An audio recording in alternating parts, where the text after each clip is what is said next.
राज ठाकरेंच्या नाशिक दौऱ्याचा आजचा दुसरा दिवस आहे। राजगड कार्यालयामध्ये राज ठाकरे पदाधिकारी यांची भेट घेणार आहेत। मनसे अध्यक्ष राज ठाकरे नाशिक दौऱ्यावर आहेत। आज दौऱ्याचा दुसरा दिवस आहे। नाशिकमधील मनसेच्या राजगड कार्यालयात राज ठाकरे पदाधिकारी यांची भेट घेणार आहेत, तिथला आढावा घेणार आहेत। त्यानंतर ते पत्रकार परिषद सुद्धा घेणार असल्याची माहिती मिळते।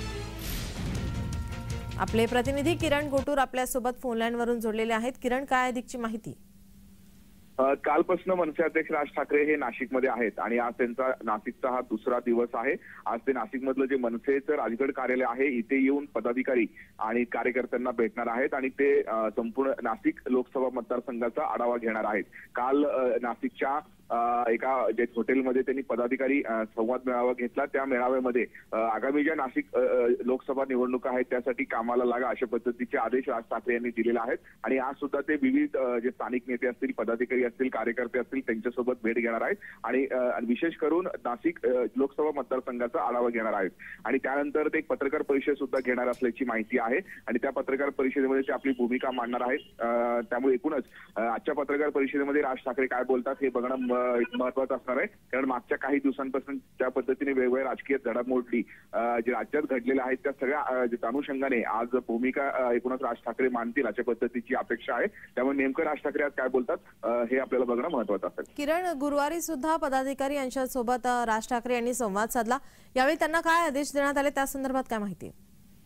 विशेष करून अनेक महिन्यानंतर राज ठाकरे नाशिकमध्ये आलेले होते आणि काल जो संवाद मेळावा झाला त्या मेळाव्यामध्ये आगामी ज्या निवडणुका आहेत लोकसभेच्या त्या निवडणुकीच्या अनुषंगाने तयारीला लागा किंवा कामाला लागा अशा पद्धतीचे आदेश राज ठाकरे यांनी दिलेले आहेत आणि विशेष करून नाशिक लोकसभा मतदारसंघावरती राज ठाकरे हे आता जे आहे कॉन्सन्ट्रेशन केल्याचं आपल्याला बघायला मिळतोय। अनेक महिन्यानंतर नाशिकमध्ये राज ठाकरे हे कालपासून आलेले आहेत आणि आजचा त्यांचा दुसरा दिवस आहे नाशिक दौऱ्याचा। त्यामुळे आज सुद्धा ते काही कार्यकर्ते पदाधिकाऱ्यांना भेटणार आहेत। त्यामुळे एकूणच आगामी ज्या निवडणुका आहेत त्या निवडणुकीच्या अनुषंगाने राज ठाकरे कशा पद्धतीनं ज्या रणनीती असतात हेही बघणं महत्वाचं असणार आहे आणि ते एक पत्रकार परिषद घेऊन आपली भूमिका सुद्धा आज मांडणार आहेत। त्यामुळे आजच्या पत्रकार परिषदेकडे विशेष लक्ष लागण्याचं बघायला मिळतंय। किरण, नाशिकमध्ये या ठिकाणी मनसेकडे आता कोणाकडे जबाबदारी देण्यात आली आहे?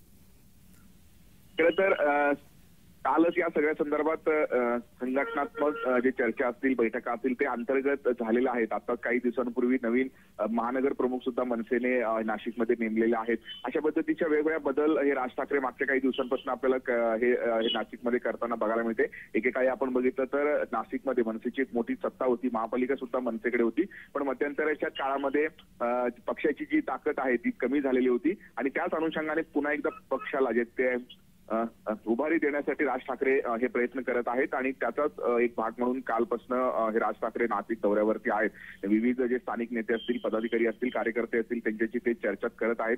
काल सुद्धा एक मेळाव्याच्या माध्यमातून त्यांनी आपली भूमिका मांडलेली आहे। आज सुद्धा ते पत्रकार परिषद घेणार आहेत। त्यानंतर काही कार्यकर्ते असतील, काही नेते असतील त्यांच्याशी बैठक घेऊन या सगळ्या संदर्भात ते आढावा घेणार आहेत। त्यामुळे एकूणच या सगळ्या या दौऱ्यानंतर जे पत्रकार परिषद होईल त्या पत्रकार परिषदेमध्ये राज ठाकरे आपली भूमिका मांडणार आहेत। त्यामुळे ते काय बोलतात हे पाहावं लागेल।